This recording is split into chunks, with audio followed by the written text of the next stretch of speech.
Y nosotros seguimos por aquí en el living recibiendo a la doctora Noelia Riverón. Ella es parte de la Sociedad Uruguaya de Gerontología y Geriatría para hablar en la jornada de hoy de síntomas psicológicos y de comportamiento asociados a las demencias. Y es un gusto recibirla. Como siempre, las columnas que traen información. Para, en este caso, creo también un tema bastante poco conocido por los uruguayos, ¿no? Sí. Muchas gracias siempre por darnos este espacio.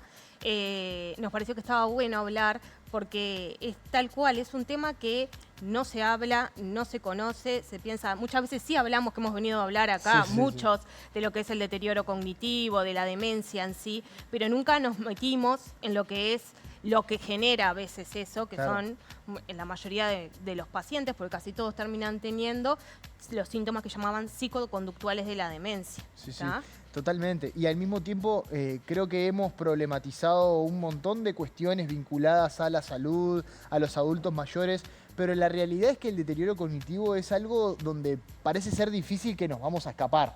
En algún momento de la vida va a llegar y la realidad es que no sé si los adultos mayores, pero también los adultos que muchas veces acompañan a esos adultos mayores, no sé si está tan presente como una problemática, valga la redundancia, presente en los adultos No, mayores. yo creo que no está, o está eso de pensar de que simplemente, como venimos diciendo siempre, que olvidarse es algo normal, porque estamos viejos, nos tenemos que olvidar, y no es así, entonces no le damos la relevancia que tiene y no empezamos a generar las estrategias que tenemos que generar.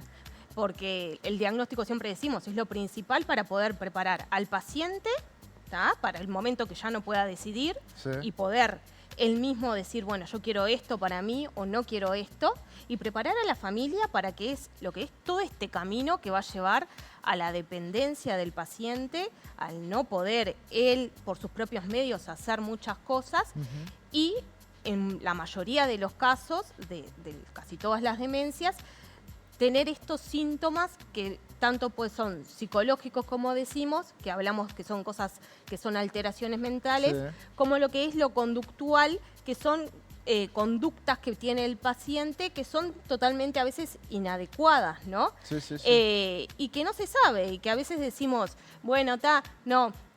Por ejemplo, no sé, está hablando con la tele, ¿no? O piensa que la persona que está ahí en la tele es el novio, y es un conductor, y la familia, puede pasar dos cosas. O que la familia se lo toma como un chiste y se ríe, que creo que a veces es lo mejor, o al contrario, que confronta al paciente, le dice que eso no es así.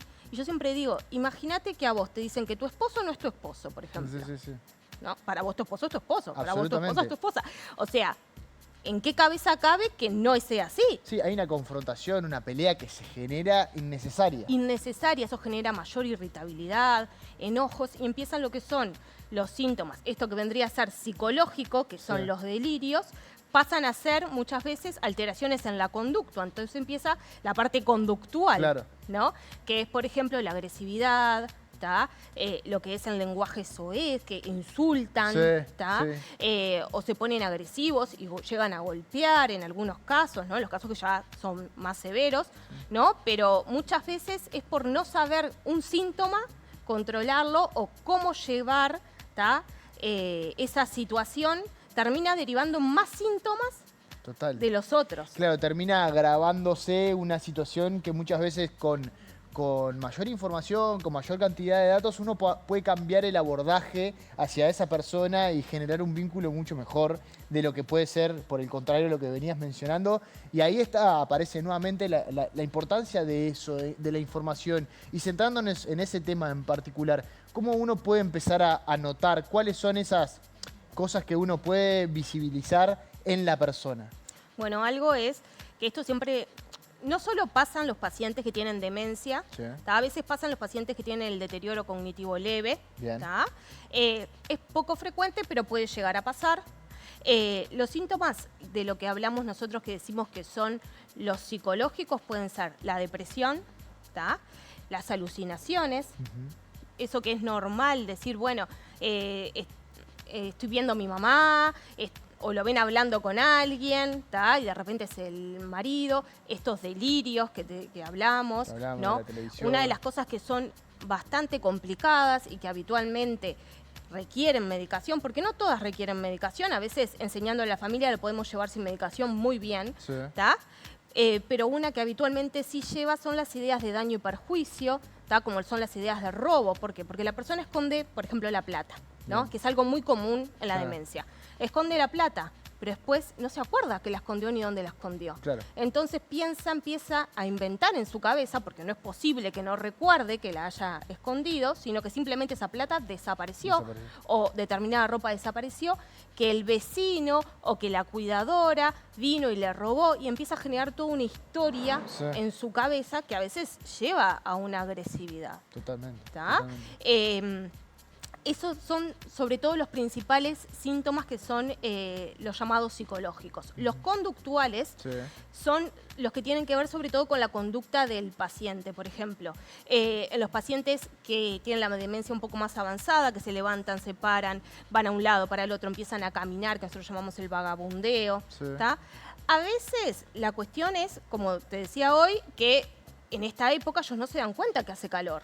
Tienen saco, están vestidos porque lo pusieron, vino el cuidador, le enchufó un montón de ropa arriba y el paciente está incómodo, pero no tiene la capacidad de razonar que lo que yo tengo es que esto me está matando de calor.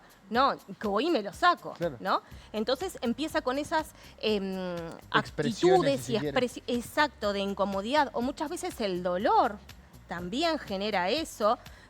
Y lo ves al paciente molesto y que se mueve y que no entiende bien el familiar, que el familiar te dice muchas veces, esto no es normal en él, ¿no? Yo creo que eso es lo principal, empezar también a captar en los pacientes qué es normal y qué no es normal. Perfecto. Y para consultarte, porque hoy hablábamos más temprano de esos procesos de deterioro o de demencia, si se quiere, hay primero que nada, vayamos a las edades. ¿Hay un mínimo de edades en donde se pueda empezar a manifestar este tipo de actitudes o de situaciones así que mencionabas? En realidad, nosotros tenemos dos tipos de demencias. Las demencias tempranas, que son en los menores de 65 años, que habitualmente tienen una evolución bastante más rápida y tienden a ser más complejas. Y después, las más habituales, que es en los mayores de 65 años, y según qué tipo de demencia, andan alrededor de algunas de los 70, algunos de los 80, pero en realidad no hay una edad específica, salvo para algunas demencias específicas. Como siempre decimos, la demencia, estamos acostumbrados a pensar que la demencia es la enfermedad de Alzheimer. No, es la más común, es el 65% de los casos, pero no es la única que hay. Hay muchísimas, inclusive algunas que son rápidamente progresivas, ¿no? Que en 6 meses el paciente falleció, que son muy poco comunes, por suerte, pero existen y que se dan sobre todo en pacientes más jóvenes. Claro, ese plazo, digamos, de 6 meses vendría a ser como lo más corto, ¿no? Y habitualmente es como lo más son corto. Periodos un poco más largos y también eso complejiza lo que es el acompañamiento, porque además cuanto mayor es el plazo, mayor es el deterioro y ahí es recontra importante lo que tiene que ver con el abordaje hacia las personas. Totalmente, ¿no? Y el enseñar, porque no es lo mismo la enfermedad de Alzheimer que habitualmente rondan unos 10 años, pero hay pacientes que si se lo diagnostican muy temprano llegan a vivir hasta 20 años con la enfermedad de Alzheimer cuando se los cuida mucho, ¿no? Porque pacientes que lo cuidan los tienen como un cristalito. Y esos pacientes van a pasar habitualmente por todo esto. Y hay que enseñarle a ese familiar y hay que enseñarle al familiar que necesita su espacio. Porque imagínate lo que es vivir con estas... A veces se terminan controlando las conductas, por supuesto, pero que cada tanto aparezcan estas conductas. Llega un momento que es bastante complicado. Y más ya ver el deterioro de la persona, que de repente es tu familiar y que de repente tu madre no te reconozca, ¿no? Son cosas que son muy fuertes. Entonces, durante toda la evolución hay que estar preparando no solo al paciente, sino al familiar, que es el que lo va a acompañar y es el que realmente va a estar ahí, ¿no? Sí, ni que hablar es importante y al mismo tiempo por esto que mencionabas, ¿no? Que quizás un mal abordaje pueda terminar complejizando una situación que ya de por sí es complicada porque se está muchas veces generando una especie de duelo y es realmente complicado cuando uno ya tiene que estar en la situación en la que está, al mismo tiempo problematizándose ante un mal abordaje, puede resultar realmente complicado. Pero hoy hablábamos fuera de cámara y te consultaba respecto a la incidencia de lo que son las demencias en general en los adultos mayores y me decías que realmente es difícil de calcular la incidencia por la gran cantidad de variables y de variantes, perdón, mejor dicho, de variantes que tiene, ¿no? Claro, cada demencia tiene una incidencia de lo que vendría a ser los síntomas psicoconductuales mayor o menor. Por ejemplo, la enfermedad ¿cómo es? Que tiene Bruce Willis, ¿no? Que es como muy conocida. Sí, claro, que se popularizó mucho por el actor mismo. Por el actor mismo. Una de las características, se llama demencia frontotemporal, es que tienen alteraciones conductuales, ¿no? Claro. El tipo se llama de frontotemporal conductual, ¿no?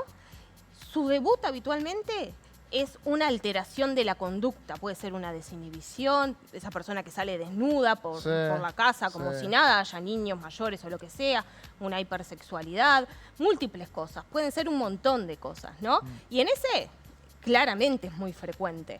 En la enfermedad de Alzheimer, en la enfermedad durante lo que es la evolución, se dice que las últimas etapas, hasta el 90% de las personas podrían llegar a tener psicoconductuales de la demencia en las últimas etapas. Bien. No es muy frecuente en las etapas más tempranas.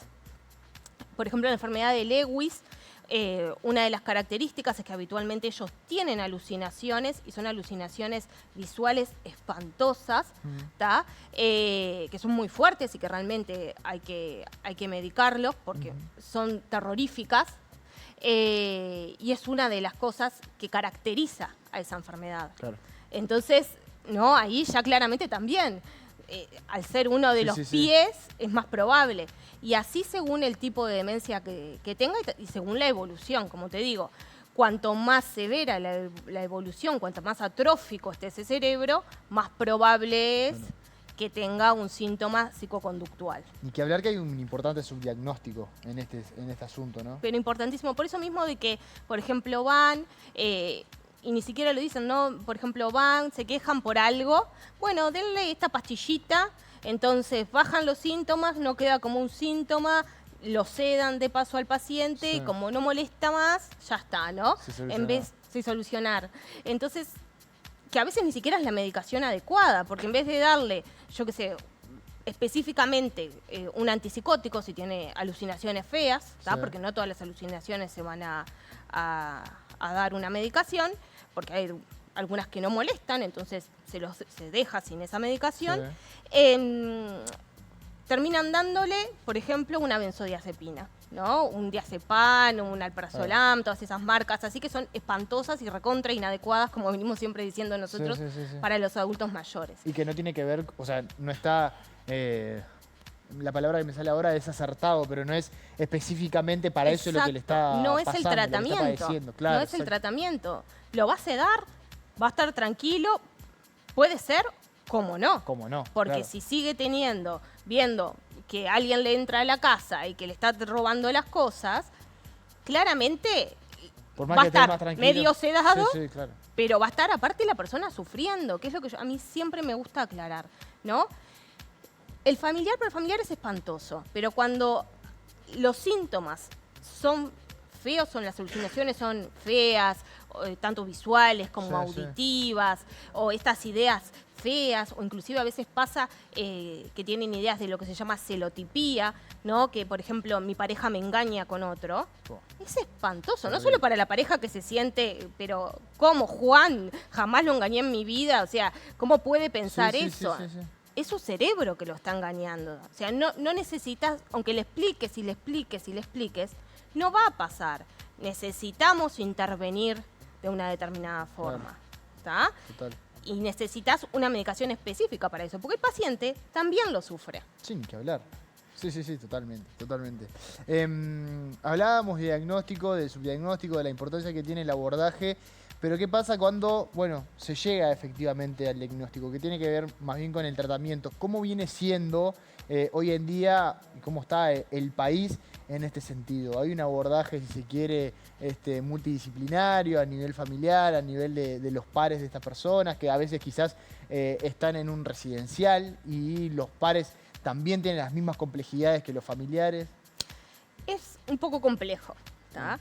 ¿Por qué? Porque la realidad es que la mayoría no son tratados por geriatras o neurólogos, ¿tá? A veces son tratados por médicos generales, que no está mal, o sea, pero la cuestión es que no tienen la experticia en eso, Claro. Entonces es más complejo poder tratarlo. A veces es como te digo, es más fácil o es lo que saben hacer, no quiere decir que sea más fácil, sino simplemente es más fácil medicar, dar determinada medicación, ¿no? Porque no tienen el conocimiento y no indagan qué es lo que está generando ese síntoma. Claro. ¿Tá? Porque, como decimos, la educación es lo principal. Hay muchos residenciales que tienen psicólogos, entonces trabajan mucho con esas cosas, ¿no? Pero no todos los residenciales tienen psicólogos. O no todos los residenciales tienen geriatras para que puedan educar a los cuidadores, porque el cuidador muchas veces no ha recibido una enseñanza. Van porque a algunos les gustan, a algunos no les gustan, es lo que hablamos siempre, pero es donde hay más trabajo a veces en un residencial. Y no por maldad hacen las cosas, sino porque, por ejemplo, va y lo insulta al paciente, al cuidador, y el cuidador no sabe que el paciente tiene una... ¿No? Y ahí empieza el conflicto, porque me trata mal, porque... Bueno, no. Por eso siempre la educación es lo más importante. Y creo que hay millones de cosas que se pueden hacer con los gerontopsicomotricistas, con los psicólogos, hay psicólogos que se dedican a los adultos mayores, que se especializan en determinadas cosas, ¿no? Hay... Bueno, musicoterapia, un montón de cosas que se pueden hacer y terapias alternativas que por desgracia en nuestro país no están muy desarrolladas, no son muy conocidas, porque por esto que a veces decimos, por desgracia, al viejo, que a mí me gusta decir la palabra viejo porque no tiene nada de malo la palabra viejo, me parece que hay que subirla a la palabra viejo y es algo bueno porque significa que estás vivo y que tuviste una vida y estás llegando, ¿tá? Pero es real, acá se toma al viejo como que ya está, es viejo, entonces no hay nada para hacer. No hay nada para hacer, exactamente. Y ahí es donde empezamos a tener las complicaciones. Sí, y al mismo tiempo es donde creo que acá en el living lo hemos hecho con la Sociedad Uruguaya de Gerontología y Geriatría, que es trasladar que se puede tener una adultez mayor con buena calidad de vida, con diferentes cosas para poder disfrutarla, porque realmente hablamos hoy con el tema de la jubilación, que está debatiéndose el tema de la edad, si es 60, si es 65. La realidad es que en esas edades es donde uno tiene que empezar a trabajar con mayor intensidad los cuidados, porque justamente es una edad donde aparecen todos estos temas que venimos hablando, y cuanto más se pueda ir al médico, cuanto más se pueda consultar y cuanto más nos podamos cuidar, vamos a tener esa etapa de la vida para disfrutar de una mucho mejor manera. Que me parece que eso está bueno como mensaje. Exactamente. Y si podemos arrancar el geriatra a los 65 años, no vas a ir todo el tiempo, vas a ir cada 6 meses, un año. Es lo ideal. Y eso me parece importante inclusive decírselo a los propios colegas. Porque hay colegas, me ha pasado con amigos míos o personas que yo trabajo en grupo que son adultas mayores, que les digo, pidan para que les den un pase a un geriatra, para ir a un geriatra. Y le dicen, vos estás bien, no necesitas ir al geriatra. No, vos estás bien, sos el que más necesitas ir al geriatra. Porque el geriatra va a buscar que estés bien. Va a buscar el envejecimiento saludable, que vos te mantengas bien. Entonces es muy importante. Noelia, gracias por estos minutos, gracias por toda la información, los datos, es realmente un placer siempre recibirlos e intentar de trasladarle todo esto a los televidentes que puedan manejarse y que puedan consultar y sobre todo que puedan manejar de una mejor manera esa parte de la vida que es justamente para disfrutarla. Así que totalmente. Un placer. Muchas gracias a ustedes.